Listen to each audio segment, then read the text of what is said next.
విషయంతో అయితే ఒక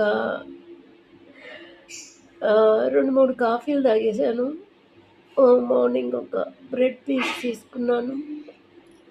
ఇంకా గానీ పాము మింగేసిందంటున్నారు. ఇంకా నమ్మకమే ఉంది పాప వస్తదని నాకు.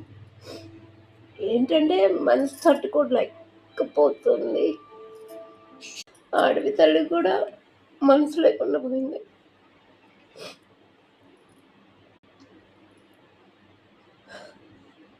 చంటి బిడ్డలను బాగా చూసుకుంటమ్మా. ఆ దేవుడు నా యొక్క నమ్మకాన్ని ఎప్పుడూ నిరాశపరచడని నాకు నమ్మకం ఉంది. దైవం ట్రస్ట్‌ఫుల్‌గానే ఉంటారు నా మీద. కానీ ఏం చెప్పాలో అర్థం కావట్లా. అరే 2 న్యూస్‌లో గానీ 2, 3 న్యూస్ విన్నాను ఇవాళే. పాము మింగేసింది, పాము మింగేసింది అని చెప్తున్నారు పాపని. నాకసలకి తలనొప్పి ఉంది. మా సార్ కూడా లేరు నా దగ్గర.